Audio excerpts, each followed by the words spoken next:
И какво да ви кажа, в крайна сметка взехме една трудна победа. Нормално е да не съм доволен от начина, по който играхме в атака, иначе като цяло контролирахме матча през цялото време. Създавахме така ситуации до някъде, но в последната фаза бяхме много колебливи и поради тази причина не можахме и да вкараме гол по-рано в матча. При всички положения това изнерви футболистите и не можаха да играят на това ниво, което аз очаквах. Но, пак казвам, доволен съм от отбора в смисъл такъв в игра, в защита. Стояхме стабилно, но оттам нататък атакуващи полузащитници, атаката не ми вървеше добре. Бавно се развиваха атаките и се направиха много грешки в последната фаза на атака. Това е като цяло. Отбора на Горна Оряховица ни затрудни максимално. Нормално за техния отбор да играят по този начин. Нали, малко накъсваха доста играта, изнерваха играта, но това го има в футбола, така че това беше начин на игра на техния отбор. Нямам нищо против това нещо, ние просто трябваше да играем по-зряло и по-ефективно в атака. Смятате ли, че имаше някакво високомерие, подценяване от вашите футболисти? Вижте какво, при всички положения имало подценяване в дадени ситуации. Определени футболисти подхождаха малко така високомерно, може би. И това е нормално, и това го има в мачове за купата.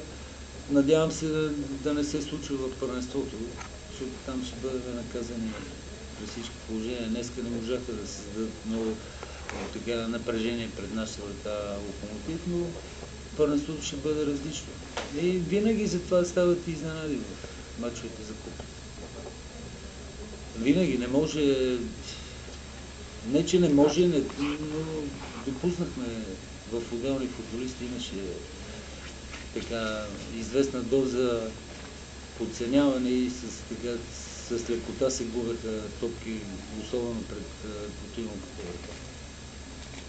Това 1-0 ще ви принуди, предполагам, да играете пак с основния състав и на реванша. Предполагам, че пред главата ви е минало да вземете един по-сериозен резултат, където може да дадете почивка на някои от състезателите, предвид това, че така доста тежки мачове имате в шампионата. Ами, не че ми е минало през главата, това аз бе го казваме на футболисти. Те знаеха, всички искахме да вкараме повече голови, да ни бъде по-лесно в ответния мач в Горна Оряховица, но така или иначе ние нямаме чак толкова много варианти като състав в момента, така че не мога да направя и много ротации в отбора за следващата елиминатория, която за следващия матч от елиминаторията в Горна Оряховица ще играят почти същите футболисти.